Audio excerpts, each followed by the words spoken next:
پہلی چیز تو یہ قابل غور ہے کہ نبی اکرم صلی اللہ علیہ وسلم، میں نے عرض کیا کہ ذریت ابراہیمی میں سے نہیں ہے، ملت ابراہیمی میں سے بھی ہیں۔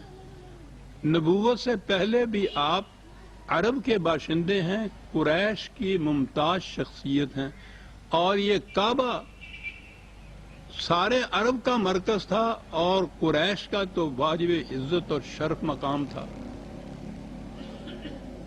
قریش کی ہونے کی حیثیت سے کعبے کی تولیت بھی ان کے پاس تھی، کعبے کا نظم و نسق بھی ان کے پاس تھا، اور ان کی وجہ سے ان کی بڑی عزت تھی تمام عرب کے اندر۔ قرآن یہ بتاتا ہے کہ کعبے کے ساتھ نسبت کی بنا پہ کیفیت یہ تھی کہ باقی لوگوں کے قافلے دن دہاڑے لوٹے جاتے تھے اور ان کے قافلوں کی طرف کوئی نظر اٹھا کے بھی نہیں دیکھتا تھا۔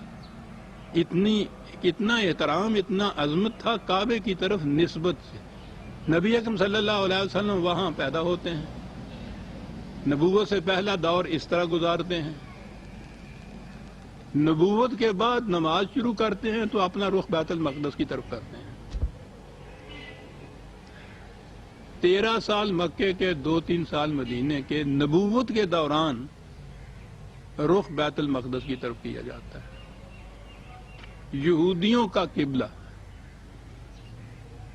اور جو اب خود ان کی تحقیق کے مطابق بھی جو اس زمانے میں وہاں موجود ہی نہیں تھا۔ میں نے پہلے عرض کیا ہے نا کہ وہ ہیکل سلیمانی یا مسجد سلیمانی یا بیت المقدس کا مقام عبادت گاہ کے طور پر موجود ہی نہیں تھا، اس کے کھنڈرات تھے، عیسائیوں کا گرجا تھا وہاں، عیسائی وہاں غلادت ڈالتے تھے، جسے حضرت عمر رضی اللہ تعالیٰ عنہ نے اپنے دور میں جب فتح کیا یروشلم تو اس کو جا کے خود صاف کیا تھا۔ تو اس بیت المقدس کی طرف ان روایات کی روح سے حضور رخ کر کے نماز پڑھتے رہے بحیثیت نبی کے 13 اور 2-3 15 16 سال۔ غور فرمایا آپ نے کہ کعبے کے مقابلے میں بیت المقدس کی عظمت کتنی بڑھ گئی۔ معراج کا واقعہ ہوا تو وہ حضور کعبے سے آسمان کی طرف تشریف نہیں لے گئے، کہا گیا کہ کعبے میں آپ سو رہے تھے۔ اس میں بھی بڑا اختلاف ہے روایات میں، روایات کے اختلاف تو آپ پوچھئے نہیں، وہاں تو ایک نماز کو لیجئے تو اتنے اختلافات ملتے ہیں۔ یہ تو ایک واقعہ تھا، کہیں یہ ہے کہ حضور اپنی چچا زاد بہن حضرت ام ہانی کے گھر میں سو رہے تھے، کہیں یہ ہے کہ کعبے میں تھے۔ یہ کب کا واقعہ ہے، تاریخیں اس کے متعلق متعدد ملتی ہیں ان روایات کے اندر۔ بہرحال اس قصے کو چھوڑ دیجئے، کعبے سے نہیں آپ گئے، کعبے میں سو رہے تھے، کعبے سے پہلے بیت المقدس میں براق کے ذریعے گئے ہیں، بیت المقدس سے پھر گئے ہیں عرش کی طرف، واپس بھی وہیں آئے، وہاں سے پھر براق سے مکے میں۔ تو دوسرا مقام بیت المقدس کو یہ حاصل ہو گیا کعبے کے مقابلے میں۔ بڑی غور طلب چیزیں ہیں یہ۔ خدا حکم دینے والا کہ 50 نمازیں، رسول اللہ اس کو تحفتاً قبول کر کے واپس آنے والے، نیچے پھر وہی یہودیوں کے پیغمبر حضرت موسیٰ علیہ السلام، وہ آپ سے کہہ رہے ہیں کہ یہ کیا حکم لے آئے ہیں آپ کی امت سے یہ نہیں پڑھی جائیں گی۔ معاذ اللہ، نہ خدا جس نے حکم دیا اس کو اس کا احساس ہوا کہ یہ نہیں پڑھی جائیں گی، نہ حضور جنہوں نے یہ تحفہ قبول کیا انہیں اس کا احساس کہ ناممکن العمل ہے۔ احساس دلایا حضرت موسیٰ علیہ السلام نے، اور اس کے اوپر آپ نے وہ بات مانی تو پھر تشریف لے گئے۔ اس پہ خدا نے بھی وہ جیسا کہتے ہیں کہ 10 کم کر دی، خود ہی اپنے حکم میں تبدیلی کی حضرت موسیٰ علیہ السلام کے مشورے سے۔ یہ نقطے بڑے غور طلب ہے عزیزان من۔ پھر تشریف لے گئے، یعنی آپ سوچئے کہ احکام خداوندی ملتے کس طرح سے تھے، ان میں تبدیلیاں کیسے پیدا ہوتی تھیں۔ حضور کا مقام حضرت موسیٰ علیہ السلام کے مقابلے میں کیا رہا؟ قرآن کی روح سے ہم تمام انبیاء پر ایمان لانے کے لیے مکلف ہے، تمام رسولوں کو ہم رسول مانتے ہیں، لیکن ان کی رسالت کے اوپر ایمان لانے کے لیے مکلف ہے۔ قرآن نے کہا ہے کہ ہم نے بعض انبیاء کو دوسرے انبیاء پر فضیلت دی ہے، فضیلت کے قائل ہیں ہم، اور فضیلت کے اعتبار سے تو نبی اکرم صلی اللہ علیہ وسلم سب سے اونچے ہیں۔ ابھی یہ کہا گیا ہے کہ حضور نے جو وہاں نماز پڑھائی تو تمام انبیاء آپ کی امامت میں تھے، اقتداء میں تھے، حضرت موسیٰ علیہ السلام بھی تو اس میں شامل ہوں گے، اس کا تو خاص طور پہ ذکر نہیں آیا، وہ تو بات رہی مبہم۔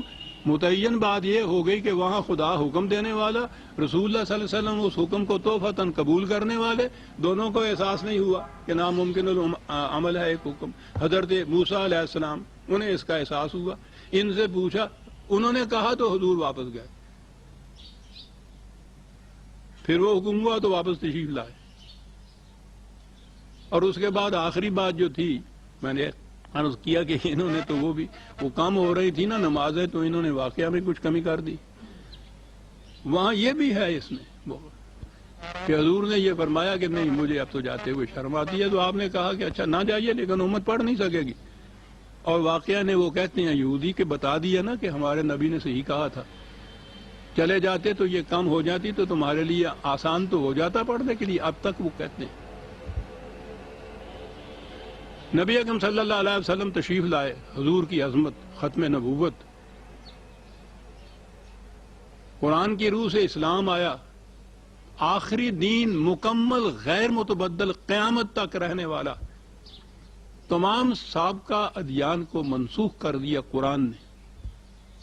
خود یہودیوں کو بار بار یہ تاکید کی، حکم دیا کہ تم ایمان لاؤ اس قرآن پر، اس نبی کی نبوت پر۔ قرآن میں یہ ہے کہ حضرت موسیٰ علیہ السلام نے یہ التجا کی تھی خدا سے کہ مجھ پر اور میری اس حاضرہ امت پر تو آپ نے اتنا انعام کیا ہے، میں چاہتا ہوں کہ یہ انعام اسی طرح برقرار رہے۔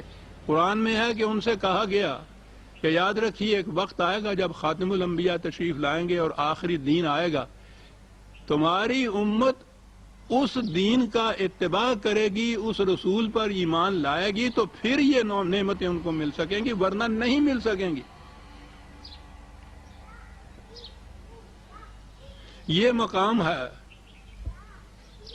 اسلام کا بحیثیت دین کے، نبی اکرم صلی اللہ علیہ وسلم کا بحیثیت رسول کے۔ دلائل بار بار مانگے جاتے تھے یہودیوں سے کہ تم اگر کہتے ہو کہ یہودیوں کا دین جو ہے وہ افضل ہے اس دین سے، ہاتھو برہانکم، کیونکہ انہیں کہا جاتا تھا کہ ایمان لانا ہوگا تمہیں نجات و سعادت کے لیے، اس قرآن پر، اس نبی پر، اس اسلام پر ایمان لانا ہوگا۔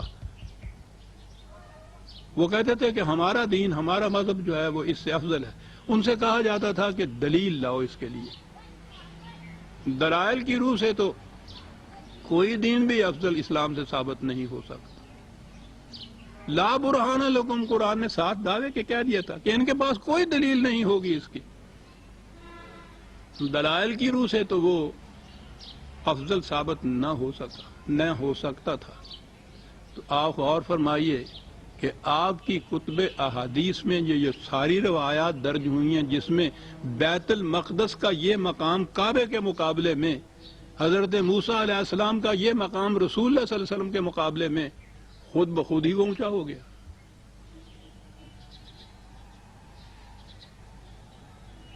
نظر آتا ہے کہ یہ روایات ان یہودیوں کی وضع کردہ ہیں۔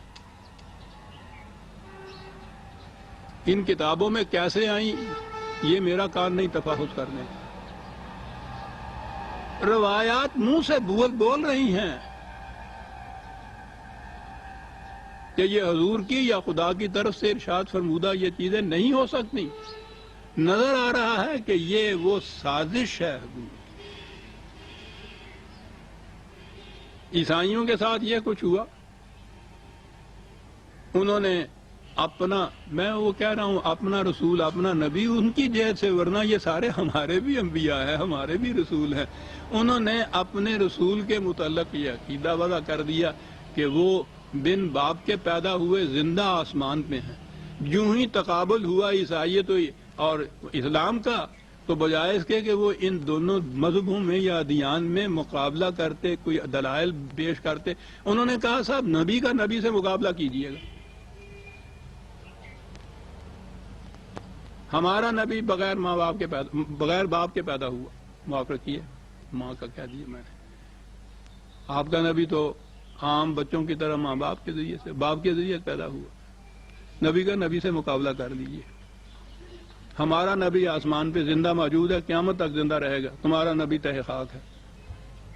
غور فرمایا آپ نے؟ اب اگر یہ ان کا دعویٰ ہوتا تو ہم یہ کہتے کہ میاں یہ تمہارا دعویٰ ہے، ہمارا تو نہیں، یہ سارے دعوی جو تھے وہ آپ کی کتب روایات کے اندر درج کر دیجئے۔ اب آپ کے ہاں حیات و وفات مسیح اور حضرت عیسیٰ علیہ السلام کی پیدائش، یہ جو واقعات عیسائیوں کا عقیدہ ہیں، وہ آپ کے ہاں کے عقائد ایسے بن گئے ہیں کہ اس سے انکار کرنے والا اس کو دائرہ اسلام سے خارج کر دیتے ہیں یہ لوگ۔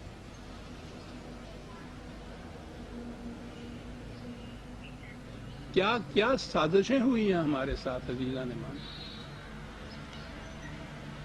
قرآن میں تو ایک لفظ کی تبدیلی نہیں کر سکتے تھے، اس کی حفاظت کا ذمہ خدا نے لے رکھا۔ آسان یہ تھا کہ اس قسم کی روایات وضع کی جائیں، اور پھر اس کے بعد اس زمانے میں چھاپے خانے تو تھے نہیں کہ کوئی چھپا ہوا مستند نسخہ بخاری کا مسلم کا کہیں وہ ہو اور موجود پڑا ہوا ہو، یا ان کے ہاں کا مرتب کردہ ہی کوئی ہو،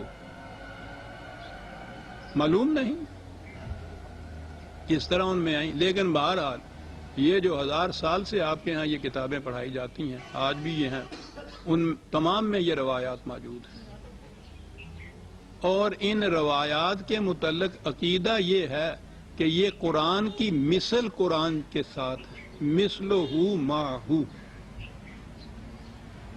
عقیدہ یہ ہے کہ مسلم اور بخاری کی کسی ایک حدیث کا انکار بھی مسلمان کو دائرہ اسلام سے خارج کر دیتا ہے۔ عقیدہ یہ ہے کہ قرآن کی طرح یہ احادیث بھی وحی پر مبنی ہیں، وحی کی 2 قسمیں ہیں۔ عقیدہ یہ ہے کہ اگر قرآن اور ان روایات میں کوئی تضاد نظر آئے تو پہلے تو یہ کوشش کرو کہ قرآن کی آیت کسی طرح سے تعویل کر کے حدیث کے مطابق بنا دی جائے، اور اگر ایسا نہ ہو تو یہ سمجھو کہ قرآن کی آیت منسوخ ہے، حکم حدیث کا رہے گا۔ یہ عقائد ہو گئے ان روایت۔ اب ان عقائد کی روح سے آپ دیکھ لیجئے کہ یہودیوں کے معبد عبادت گاہ، ان کا مرکز جو تھا، اس کا کیا مقام ہے؟ جس نبی کو وہ اپنا نبی کہتے ہیں، اس نبی کا مقام کیا ہے آپ کے کعبے اور آپ کے رسول کے مقابلے میں؟